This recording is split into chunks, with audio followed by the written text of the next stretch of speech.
నల్గొండ పర్యటనలో భాగంగా కవిత మీడియాతో మాట్లాడుతున్నారు. ఇప్పుడు ఆ లైవ్ చూద్దాం.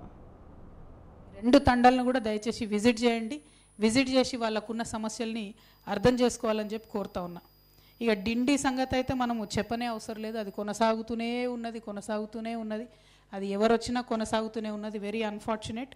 కానీ దీన్ని మనము తొందరలోనే మంచిగా చేసుకోవాల్సినటువంటి అవసరం ఉన్నది. ఆ డిండిలో కూడా శివన్నగూడెం కావచ్చు, సింగరాయపల్లె కావచ్చు, గొట్టిముక్కలు కావచ్చు, ఇవన్నీ కూడా ఒకటికొకటి లింక్డ్ ఉన్నాయి. దయచేసి అందులో చిన్న చిన్న సమస్యలు ఉన్నాయి. కిష్టరాయపల్లె దగ్గరికి నిన్న పోయి వచ్చినాం. ఇంకా చాలామంది ల్యాండ్ అక్విజిషన్ కాలే.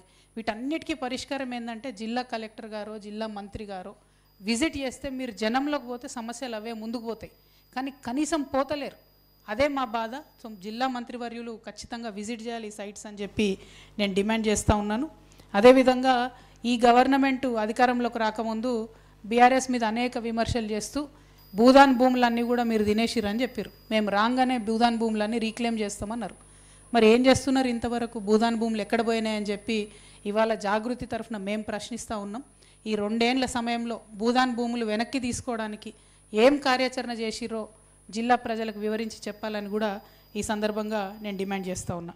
అదేవిధంగా మిర్యాలగూడ సైడు దామర్చర్లలో యాదాద్రి పవర్ ప్లాంట్లో మరి 5 యూనిట్లు యాక్చువల్గా వర్క్ కావాలి. 4000 మెగావాట్ల ఉత్పత్తి లక్ష్యంతో ప్రారంభించుకున్నటువంటి ప్లాంట్లో కేవలము 2 యూనిట్లు ఇప్పుడు పనిచేస్తున్నాయి 1600 మెగావాట్లతో. మిగతా ఎప్పుడు పూర్తయితే దయచేసి ముఖ్యమంత్రి గారు ప్రజలకు చెప్పాల్సినటువంటి అవసరం ఉంది. ఇక రెండో విషయం, అక్కడ లోకల్లో వీర్లపాలెం అనేటటువంటి ప్రజలు, పాపం ఊర్లో ప్రజలు వాళ్ళు భూమి అంతా ఇచ్చారు. వాళ్ళకి ఇంటికొక ఉద్యోగం ఇస్తామన్నారు. ఇంతవరకు దాని గురించి మాట్లాడతలేరు. వాగ్దానం బీఆర్ఎస్ వాళ్ళు చేసి ఉండొచ్చు, కానీ పూర్తి చేయాల్సింది ప్రభుత్వంగా మీరే కాబట్టి దాని విషయంలో మీరు క్లారిటీ ఇవ్వాలి. ఇంకా కూడా అక్కడ కాంపెన్సేషన్ రాని వాళ్ళు ఉన్నారు కాబట్టి ఆ విషయాన్ని కూడా ఆలోచించాలని చెప్పి నేను కోరుతా ఉన్నాను. అదేవిధంగా ఇలా పొద్దున మేము నిన్న మిర్యాలగూడెంలో నైట్ స్టే చేసినాం. పొద్దున అక్కడ కొంతమంది పుర ప్రముఖులు ఉంటే వాళ్ళు కోరింది ఏంటంటే మమ్మల్ని అక్కడ 100 రైస్ మిల్స్ ఉన్నాయి, మంచినే కొంత ఇండైరెక్ట్ డైరెక్ట్ వాళ్ళు ఉద్యోగాలు ఇచ్చుకోగలుగుతున్నారు. కానీ FCI గోడౌను కనీసం ఒక 100 మెట్రిక్ టన్నుల గోడౌను అవసరం ఉంది తక్షణమే అని చెప్పి వాళ్ళు డిమాండ్ చేస్తూ ఉన్నారు. అదేవిధంగా ఇప్పుడు దామర్చర్ల పవర్ ప్లాంట్ వచ్చిన తర్వాత మిర్యాలగూడెం టౌన్ కూడా బిజీ అయిపోయింది. ముందేసుకున్న రింగ్ రోడ్ పాతగా అయిపోయింది కాబట్టి ఇప్పుడు ఇంకొక కొత్త ఔటర్ రింగ్ రోడ్ కావాలని మిర్యాలగూడ ప్రజలు కూడా డిమాండ్ చేస్తూ ఉన్నారు. ఒక ఇండస్ట్రియల్ హబ్ పెట్టడానికి 5000 ఎకరాలతోని అంతకుముందు ప్రణాళికలు చేసిండ్రు. ముఖ్యమంత్రి గారు అమెరికాలో ఉన్నోళ్ళను, ఆఫ్రికాలో ఉన్నోళ్ళను పిలుచుకొచ్చి ఎర్ర తివాచీలేసి ఇక్కడ వ్యాపారం చేసుకునే అవకాశం ఇస్తూ ఉన్నారు. కాబట్టి మిర్యాలగూడ యువమిత్రుల కోసం కూడా ఒక ఇండస్ట్రియల్ హబ్ మిర్యాలగూడలో ఏర్పాటు చేయాలని చెప్పి నేను డిమాండ్ చేస్తూ ఉన్నాను. అదేవిధంగా నల్గొండ ప్రాబ్లమ్స్ మనం చూసినట్టయితే మరి 15 ఏళ్ల నుంచి అండర్ గ్రౌండ్ డ్రైనేజ్ అయితే నల్గొండలో లేదు, అది కొనసాగుతూనే ఉంది. ఎందుకు మరి అండర్ గ్రౌండ్ డ్రైనేజ్ మీద వెంకటరెడ్డి గారైనా ఉత్తమ్ కుమార్ రెడ్డి గారైనా ఆలోచన చేస్తలేరో దయచేసి మీరు ప్రజలకు చెప్పాలి.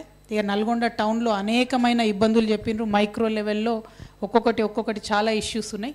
అవన్నీ కూడా మేము జాగృతి కమిటీస్ వేసుకుంటాం, అడాక్ కమిటీస్ వేసుకున్నాక ప్రతి చిన్న విషయం మీద కూడా తెలంగాణ జాగృతి నాయకులం కార్యకర్తలం అందరం కూడా ఫ్యూచర్లో ఖచ్చితంగా ఉద్యమం చేస్తామని ఈ సందర్భంగా తెలియజేస్తూ మళ్ళీ ఒక్కసారి ఒక ఆడబిడ్డగా మీకు చెప్పేది ఒకటే, మనందరం కలిసి తెలంగాణ ఉద్యమం చేసినాం.